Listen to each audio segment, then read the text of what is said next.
Matthew 17, the Transfiguration. 6 days later, Jesus took Peter and the two brothers, James and John, and led them up a high mountain to be alone. As the men watched Jesus' appearance was transformed so that his face shone like the sun and his clothes became as white as light. Suddenly, Moses and Elijah appeared and began talking with Jesus. Peter exclaimed, "Lord, it's wonderful for us to be here. If you want, I'll make 3 shelters as memorials, one for you, one for Moses, and one for Elijah." But even as he spoke, a bright cloud shadowed them, and a voice from the cloud said, "This is my dearly loved son who brings me great joy. Listen to him." The disciples were terrified and fell face down on the ground. Then Jesus came over and touched him. "Get up," he said. "Don't be afraid." And when they looked up, Moses and Elijah were gone, and they saw only Jesus. As they went back down the mountain, Jesus commanded them, "Don't tell anyone what you have seen until the Son of Man has been raised from the dead."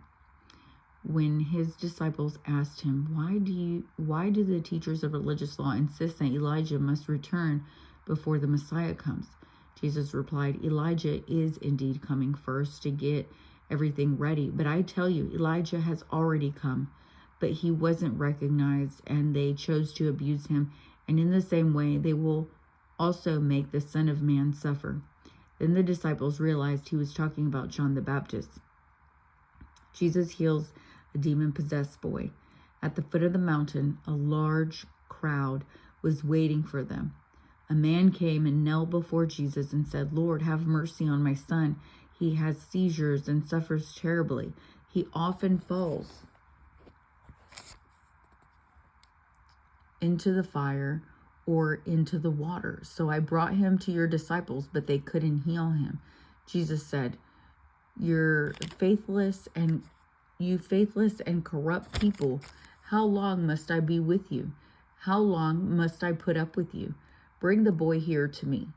Then Jesus rebuked the demon in the boy, and it left him. From that moment, the boy was well. Afterward, the disciples asked Jesus privately, "Why couldn't we cast out that demon?" "You don't have enough faith," Jesus told them. "I tell you the truth. If you had faith even as small as a mustard seed, you could say to this mountain, 'Move from here to there,' and it would move. Nothing would be impossible." Jesus again predicts his death.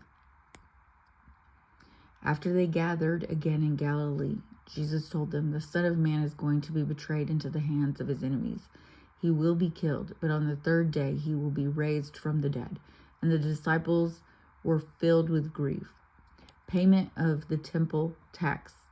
On their arrival in Capernaum, the collectors of the temple tax came to Peter and asked him, "Doesn't your teacher pay temple tax?"